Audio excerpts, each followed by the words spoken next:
All right, so we're working in the shop today, and it happens to be a national holiday. Nobody's around.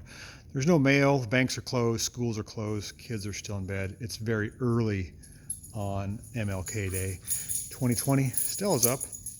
There she goes, trotting around. And we're working on my Berkeley. This is my Berkeley project. It's a 1957 SE 328. And a lot of people look at this car and they go, why do you even want to bother restoring this car? So we're going to pick up, we got the steering shaft in last week. Now we have steering and we're working on the brakes. And today I've got one wheel left. This is the passenger front wheel. I'm trying to gently ease the pistons out of the wheel cylinders with some MAP gas. I just warm up the cylinders gently and then take a pair of pliers and just kind of wiggle the pistons back and forth, and they do seem to come out. Put new seals on and polish the bores, and we're going to try to see if we can get the brakes working. So this is what it looks like unrestored. If you follow me over here to the other side of the car, it looks a lot better when you got it restored. So this hub's been all cleaned up, backing plates been painted, and new wheel cylinders and covers. Actually, I don't have them quite in here yet, but we're working on that. We got the e-brake cable out, completely rusted. It is basically a pile of parts. If anyone knows where I can get new cables remade, that would be wonderful. This is what's left of my e-brake cable. Sorry, there's a big shadow there. I got to get a new one of those made. And then while we're on this side of the car, we got the rear brake, just a what do you call it, a blind hole wheel cylinder pointing one direction. That's been restored, as well as the the adjusters. The backing plate's been painted, and we have new brake shoes to go on the car.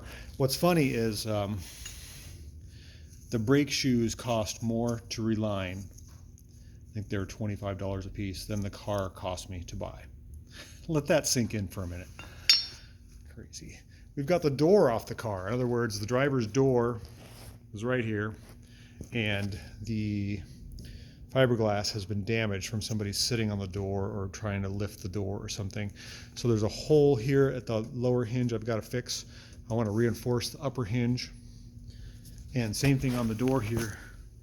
The upper hinge hole, camera of course is, upper hinge hole is completely blown out. I've got to see if I can repair that, and the lower hinge needs to be fixed up, and those are the hinge holes, and I can do that. So inside here I've got the same type of thing going on. I finally got the brake pedal and the gas pedal loosened up. They were completely seized.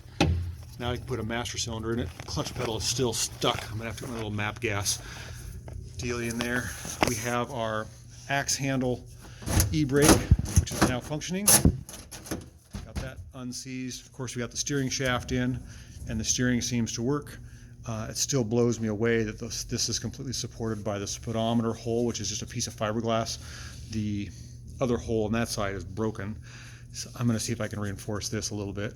I'm going to peel all the switch gear out of it and see if I can continue cleaning it up. Got the door seals out. Working on it. You know, that's part of restoring an old car. I was able to obtain a new factory master cylinder, some wheel cylinder kits. I blasted and painted and epoxy painted the drums, the wheels last time. So we've got some good stuff going on. The car still looks bad, but that's the way it is. You hit rock bottom and then you start coming up, right? So we're working on it. I got some taillight lenses on order. I got the e-brake rods. There's actually rods that connect to the cable that make these. Those were completely seized. Everything was seized. It's just been really rusted. One thing I found that's interesting is it still has the factory rubbers on this rocker panel here for the original exhaust system that was on the car. Came out and ran along the side, kind of like a Cobra. And also the battery had been relocated to the back.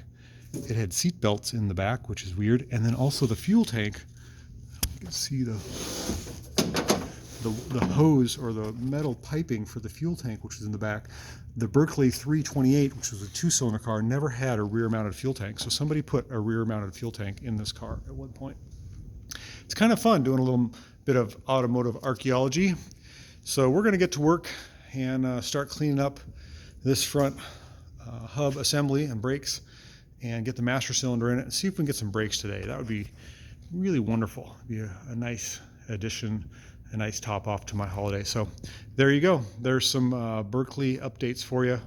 I'm still unsure on engine and transmission.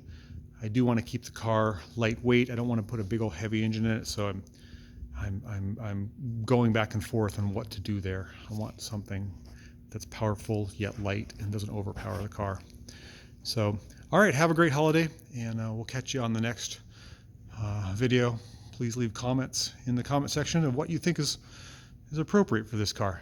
Thank you. Have a great day. See you later.